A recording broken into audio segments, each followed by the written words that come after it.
going on, Laker fans? It is your boy, Wally World Baby. We back again with another one.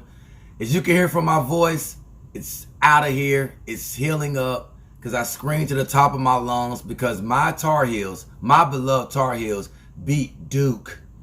If you're not from the state of North Carolina or if you're under a rock, you understand how important that game is to college basketball, to the rivalry, to the state, because the state truly becomes divided. It's kind of like the Lakers and the Clippers. Besides, both teams are very, very powerful between Carolina and Duke. So for us, it's a win is a win, baby. And we're going to the championship game against Kansas. Let's just hope that we can pull that out. Now let's talk about the Lakers.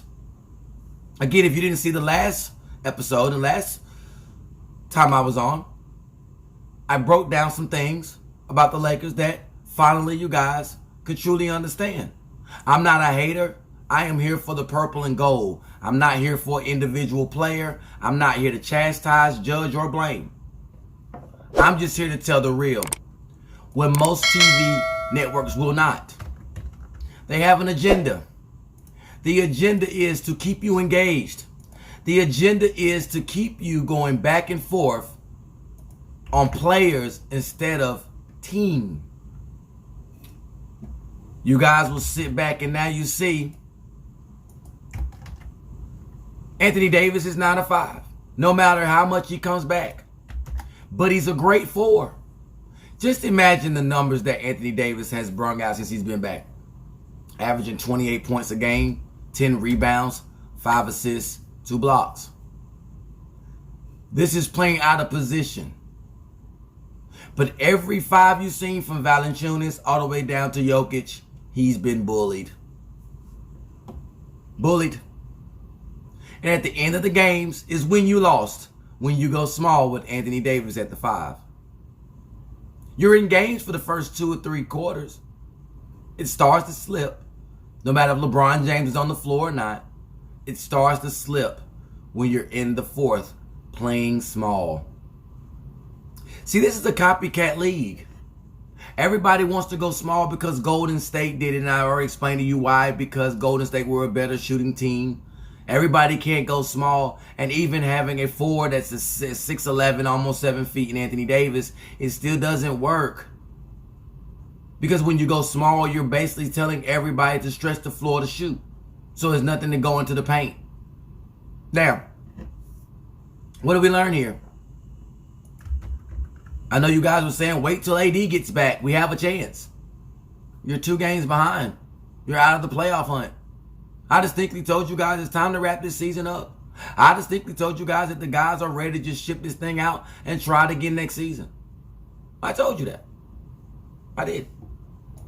And some of you were still sitting on the edge of your seat, praying for teams to lose, for you can have a play-in game to instantly get beat right back out of.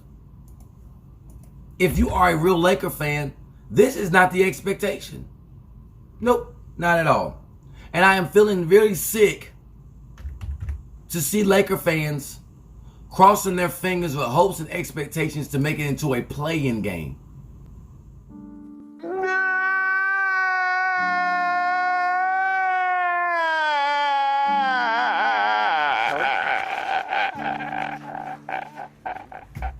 That's not the expectations. That's not what that's where I come from.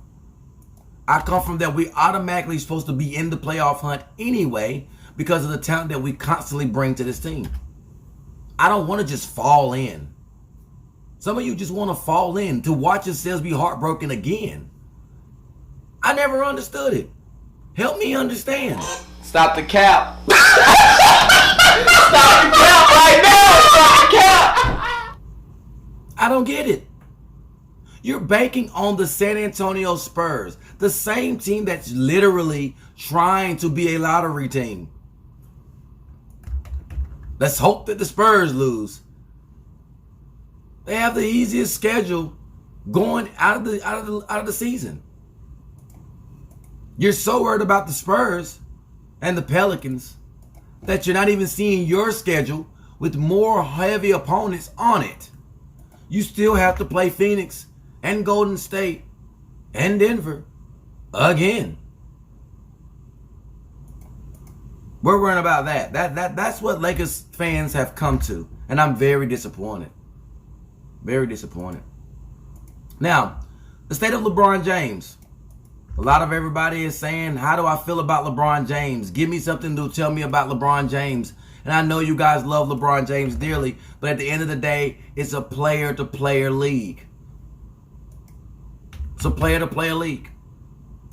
And I want you guys to understand that the reason why the Lakers look better without LeBron on the floor is because the ball moves. I've told you about ball movement. Everybody gets a piece of the pie. Let me explain to you when you lose games. It's when you have your two oldest guys in LeBron James and Carmelo Anthony want to play one-on-one basketball. So look at it. The game did not evolve. They want to be ball-dominant players in a league where everybody moves the ball. Look at Golden State. Look at Phoenix. Look at all your guys at the top.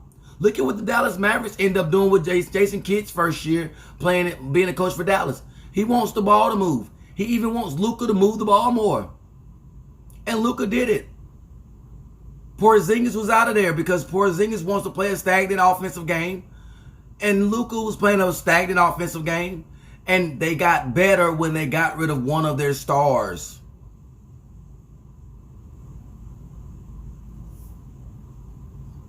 I'll repeat that. The Dallas Mavericks got better when they got rid of one of their stars. It's not because of the name. It's because of the fit. We as a Laker organization cannot understand that the fit is bad. The fit is horrible. The fit is horrible. And the Anthony Davis that you had in the championship run is not the same hot as fire and hot as grease Anthony Davis. Anthony Davis is now showing that those injuries that he's having is slowly bringing his game to a halt. He has to adjust now. But LeBron James never had to adjust. Have you noticed that LeBron James is the leading scorer in the NBA? But every other game, he's sitting out against named top-tier performers and teams, playoff contenders. Maybe, just maybe, he's doing that to pad stats and keep the scoring record, knowing that his team is not going to make the playoffs, and knowing that it may be just about getting stats for the year. Something for the media and the TV to talk about. That a 37-year-old man is still averaging 30 points a game, and it makes him look good while the rest of the guys look terrible, and they can point their fingers and turn their heads to other places. But let me tell you where they can't turn their head at. Because I don't know what you guys are waiting on, but I'm waiting on the apology of Russell Westbrook, because Russ has been giving you 23 points a game, 8 rebounds, 7 assists. And he's still not turning the ball over as much. I told you guys to take your time and wait. I told you it takes a long time to get into a new system that you've been working with for 3 straight seasons of a new system. I also told you that Frank Vogel is horrible. Because why are you playing small ball when you're in the game in the fourth quarter? Unless you're basically trying to lose on purpose. See, they don't fool a guy that's been watching basketball for 38 years of his life. This team is ready to end it. Get us out of here already. Fans are still hoping and crossing their fingers. I'm not. I can see the writing on the wall. And you should too. This team doesn't care about going to the playoffs because the expectation is we should have already been there. We should have already been to the point where we can sit and relax and rest players. We don't have that. These older guys realize this is going to be an ongoing thing. This plan just did not work. There's no way in the world that this team feels as though Trevor Ariza deserves minutes and you want to go on a playoff run. There's no confidence building that it takes to understand that a man has been terribly bad all season. It doesn't take a rocket scientist to see that Trevor Ariza is terrible at basketball right now, and he's officially done. The tires are now bald. There's no coincidence. This is a young man's game. I distinctly told you guys that this team would only work as if everybody went into the plan understanding that there's no individual that's going to win the battle.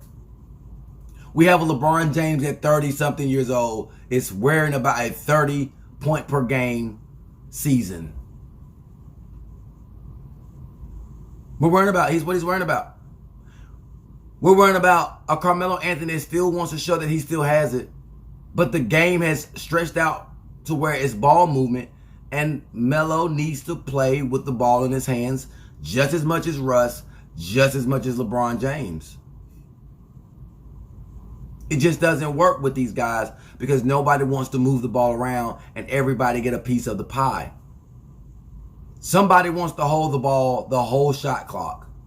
Teams understand that that is not the way the game played anymore. It's very easy to guard the Lakers. The ball goes one side, no more movement. We just sit and wait for one-on-one YMCA ball.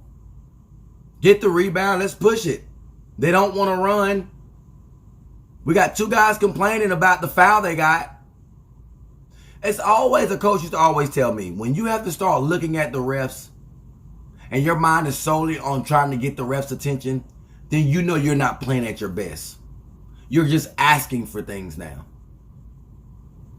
There are guys that get hacked and still play through it. Shaq got hacked a lot of times and still played through it. He didn't wait on the refs to make the call. He tried to finish the basket while putting a dude with him on his shoulders into the rim. This is what it's about when it comes to physicality and mentality that we no longer see on this team. This team has quit. This team has quit on Frank Vogel. Frank Vogel has realized his team has quit on him. His main guys are not even stepping up to the plate. This is a bad transitional defensive team still. They find their lapses. The third quarters are still bad, and the fourth quarters become worse. You have to be saved out of games. And when you have to start saving yourself out of games, it really doesn't work well. I'm going to say something that I think Laker fans will truly hate me for. But I think about organization.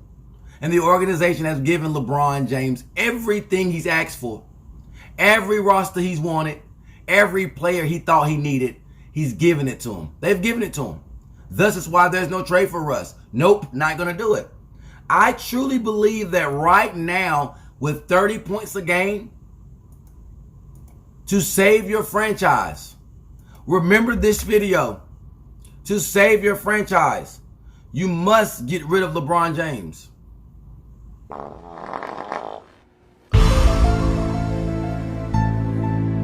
know that hurts. He's giving you the championship that you yearned for. He just did not get you over the top, and that's fine. You're tied. But at one point, you were down 2 championships to get the lead. He helped you get closer to 1. But this is the time where you take the value of LeBron James and you use it. You use it. I'm telling you now, there's not going to be too many ankle injuries for a 37-plus-year-old guy and still want to be explosive. You are seeing that one ankle injury last year, an ankle injury this year, has slowed him down tremendously. You have understood that every year that LeBron James has been a Los Angeles Laker, he's been hurt. Can we not remember when he first came on with the rest of the guys, with the young studs?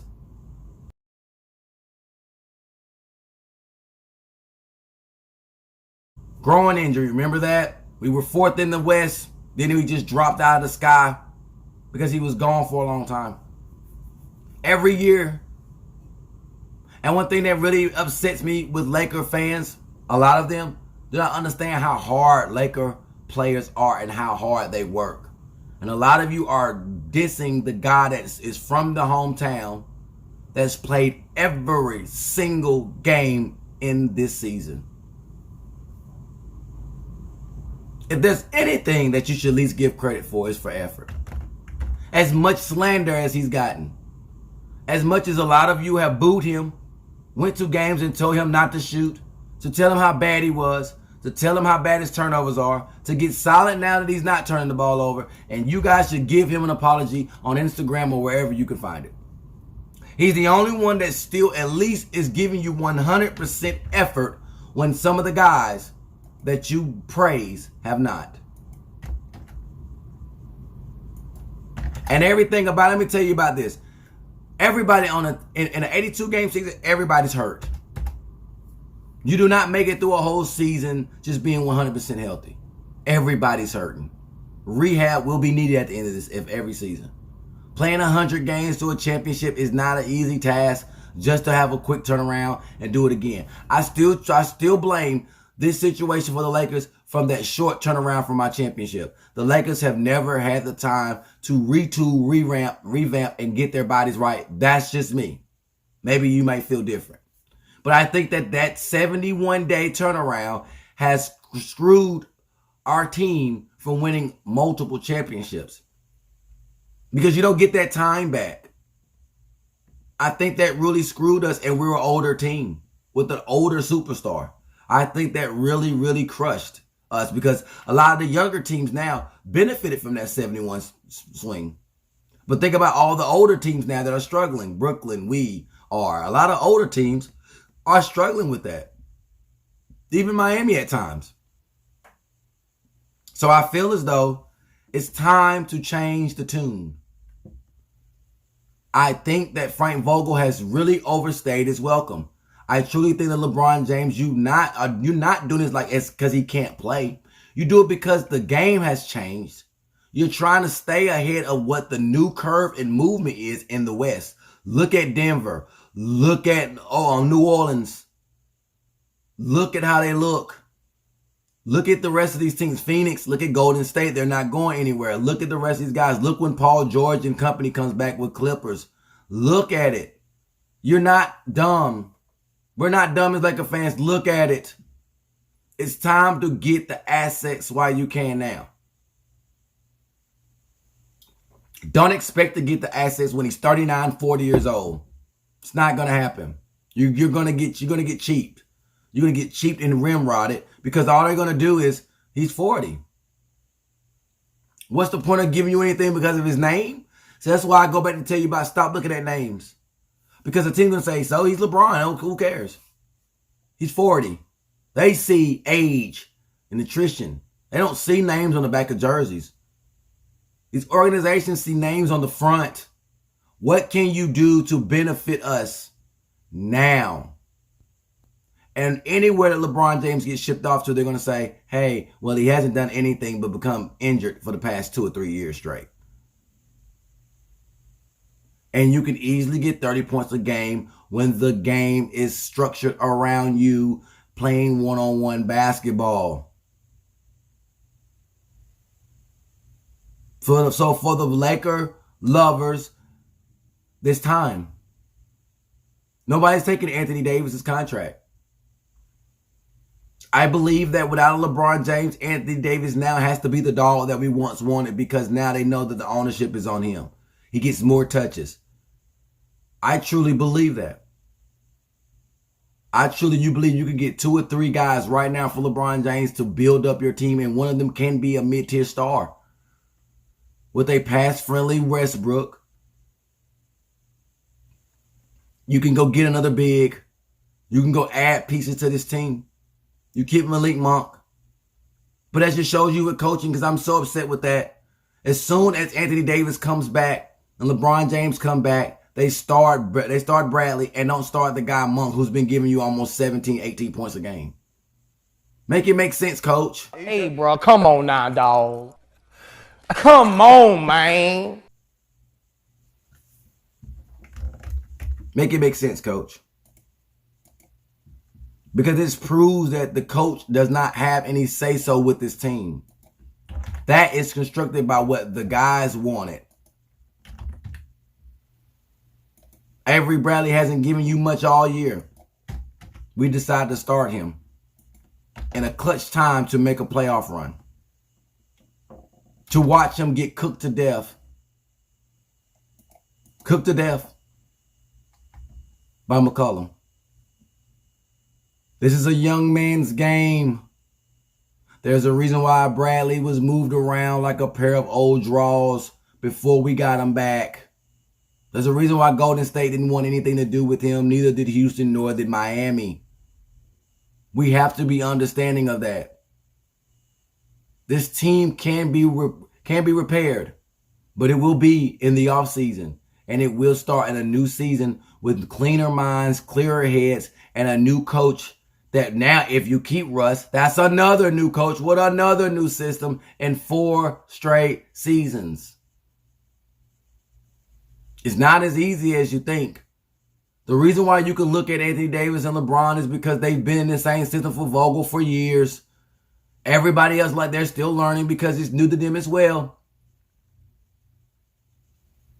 But this is the time that I feel, and I'm a Laker, and I think that LeBron has done well for us, but I truly think that it's time to get the getting while you can. And while LeBron James is doing, he's doing showcases in Cleveland, dropping 38 and everything to show him that he can still do it in certain teams that he goes up against, you do it now before he hurts you and burns you in the long run. You do not want to be strapped with this when he walks away. Get it while you can. Bring a star in now. Bring him whoever you're asking for. Bring him in. Then you re-sign him and you keep him. And now your organization continues to move forward with great talent. But you must do it now. This should not be breaking news if that ever happens in the summer. Stop believing. Listen to me, Laker fans. Stop believing. You're starting to become delusional. The Lakers are going to not make the playoffs. It's okay. Because if you're a real Laker fan that expect greatness, you don't want them in the playoffs right now anyway. Just to be embarrassed in another week. And on that note, La La Laker out. You already know. Give me my theme music.